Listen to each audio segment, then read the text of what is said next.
Welcome back to the channel, everyone. I hope you're all having a wonderful day. My name's Ethan, and in this video I'm going to do something a little different. Instead of a general collective energy reading, this is going to be a love reading. So keep in mind, it's still a general love reading. It may not resonate with everyone, and that is okay. Please only take what resonates and leave the rest behind. And as a quick disclaimer, I'm not a professional. These readings are for entertainment purposes only. I simply make these videos for fun and as a creative outlet for expression. Now, with the reading, I went ahead and pulled some cards, analyzed, took some notes, and I meditated on the energy to really embody it. That's what us hippie people do. Now, today's love reading speaks to those who have loved deeply, waited patiently, and learned through experience what love is and what it is not. This is not a light or surface level message. This is about emotional maturity, inner power and strength, and choosing love that feels stable, mutual, and aligned. If you've been feeling like you're at a turning point in love, this reading may be for you. Excuse me. Now, the overall energy for this reading, I pulled the first quarter moon in Aries, step into your power, and the first quarter moon in Taurus, release control. In love, Aries energy is about self-assertion and courage. This card asks you, are you honoring your needs? Are you speaking your truth? Are you choosing yourself even when it's uncomfortable? For some of you, love has required too much waiting, too much adjusting, too much silence. This card is a reminder that you are allowed to ask for more. You're allowed to want what you want, and you are allowed to walk away if your needs are not being met. So your affirmation is, I am worthy of love that meets me where I am. I am worthy of love that meets me where I am. So moving on to the first quarter moon in Taurus, release control. Taurus energy brings grounding, but also attachment. In love, this speaks to releasing. Releasing trying to force commitment, releasing the need to hold on to potential instead of reality, and releasing the concept of overgiving to keep someone close to you. This card gently says, love does not need to be controlled to be secure. What is meant for you will stay without pressure, without force, and without control. The affirmation for this first quarter moon in Taurus energy is, I trust that love flows to me naturally and effortlessly. I trust that love flows to me naturally and effortlessly. Together, this Aries and Taurus energy is powerful. Choose yourself boldly, but allow love to unfold organically. You are learning the difference between effort and emotional overexertion. Now, for the Oracle guidance cards that I pulled for this overall energy, I pulled the Rise card, which says reliable, trustworthy, commitment. And I pulled duality, balance, harmony, integration. The Rise card is incredibly important for love. You are no longer aligned with inconsistency, no longer attracted to words without action, no longer willing to chase emotional safety. Whether this card represents you or the love coming towards you, it speaks of consistency, emotional reliability, long-term potential. This is love that shows up not just when it's convenient. And if you know, you know. Your affirmation for this card is, I attract love that is steady, honest, and committed. I attract love that is steady, honest, and committed. Moving on to the duality card of balance, harmony, and integration. This card speaks directly to past imbalance. Many of you may have experienced relationships where you gave more than you received, you held the emotional weight, you were the understanding one, and you were trying to hold it all together. Now, love must be equal. Balanced love doesn't drain you, it supports you. Because while you're filling someone else's cup, they're filling your cup. It's the equal give and take. That's healthy. So, your affirmation for this card is I deserve love that is mutual and harmonious. I deserve love that is mutual and harmonious. Moving on to the clarification with all my tarot cards, we start with the Four of Pentacles in reverse. So you are learning to open your heart again, but without losing yourself. This shows a release of emotional defensiveness, fear of abandonment, possessive attachment. You are choosing trust over fear, and that is extremely healthy. Moving on, we have the Death card reversed. So there is an emotional ending that has been delayed. This may be a connection that never fully closed, a person still occupying emotional space, a pattern you've outgrown but haven't released. The message is clear. Transformation cannot happen while you hold on to what's already expired. So your affirmation is, I release what no longer serves my emotional growth. I release what no longer serves my emotional growth. Moving down to the Nine of Wands. This shows emotional fatigue, but also strength and resilience. You've been through lessons. You've survived disappointment. You've learned boundaries the hard way.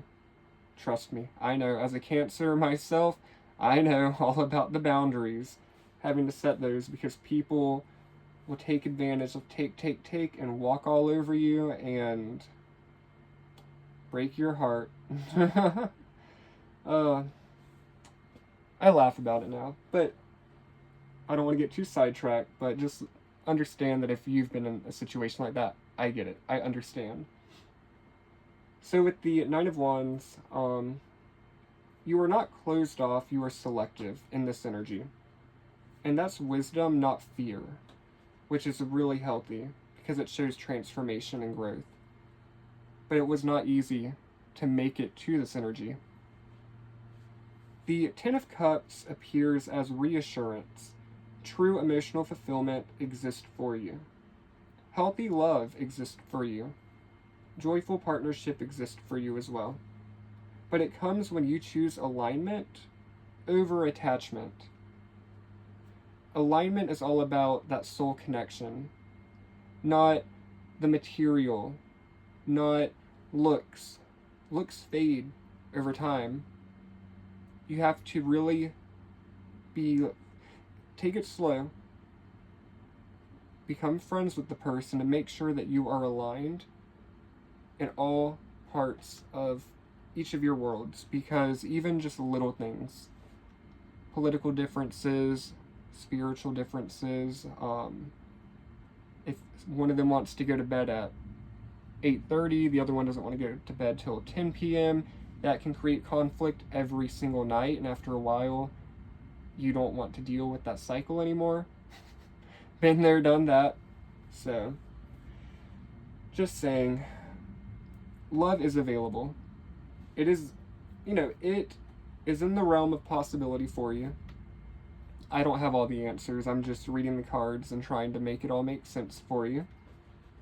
Next, we have the Hanged Warden in reverse, which is also the Hanged Man. So you are done waiting for clarity. You're done sacrificing your needs, done hoping someone will change. This is the moment where you choose movement, even if it feels uncomfortable at first. Next, we have the Knight of Pentacles, which is still movement forward, slow and steady with the little snail. But this is the love you're being guided towards. Slow building, loyal, emotionally grounded, and consistent. This love isn't flashy, but it's real. It's the kind of love that grows roots. And it's healthier not to have everyone else involved in your relationships. Just let things grow naturally, organically. Create the connection. Don't get everyone's hopes up until you really get to know whoever you're with. Moving on to the Two of Cups reversed. This confirms emotional misalignment in the past or the present as you move through this energy. Feelings were uneven, effort was unbalanced, and connection lacked harmony. This card validates what your intuition already knew. The Knight of Wands reversed. This is all about instability. Hot and cold behavior, passion without commitment, which I know it can be fun. Excitement without direction. You're no longer meant to entertain chaos disguised as chemistry. That one night stand may have been fun, but I don't think he's daddy material. I don't think she's mommy material. So just trust your intuition. Next we have the Star. So this is healing. After heartbreak, confusion, or disappointment, your heart is being restored. Hope is returning, faith is returning, your own self-trust is returning. If you've been in a situation where you were with a narcissist or a gaslighter, your reality could have felt really skewed, and this Star card is showing that you're healing from that situation. And it takes a long time to fully heal from that. So, again, you're not alone. I understand. Your affirmation for the Star card is, my heart is healing and I trust love again. My heart is healing and I trust love again. Now, the Nine of Cups is the final outcome, essentially. This is emotional fulfillment, a wish fulfilled, inner contentment, love that adds to your life and doesn't drain it. Which you can see in the card, it's like a waterfall, just constantly flowing. All of that emotional fulfillment, happy, even on your worst days, just knowing that you have a backbone with you, knowing that you have support, that you're not alone. That is that ultimate wish fulfillment. And this tells me that when you align with yourself, love aligns with you. So again, being your authentic self will attract other people who live very similarly to you. You know, like not perfectly, but very similar. And although they say opposites attract, I've kind of found the opposite, where I need to be with someone who understands me, understands my routines, understands my mindset, my hobbies, the way I think in general, my structure. Because no one wants to be in a relationship where they always have to explain themselves or always have to feel like they're walking on eggshells. It really does take a toll on your health. But you come out stronger. Although, you know, we may not have asked to come out stronger. But we learned the lesson. It may have taken about 85 different tries. But yeah, now I'm trauma dumping. Anyway. We love, if you're watching this. So the closing message here is that this is a chapter of your love life where it's not about proving your worth, it's about honoring it. You are stepping into love that feels safe, balanced, and emotionally fulfilling. And the love meant for you will not require you to abandon yourself to receive it. So the final affirmation that I want to leave you all with is, I choose love that chooses me. I choose love that chooses me. So I really hope that this resonated, the good parts of it, but you got to take the good with the bad. And I thank you all for watching, so I will see you all in the next one. Bye.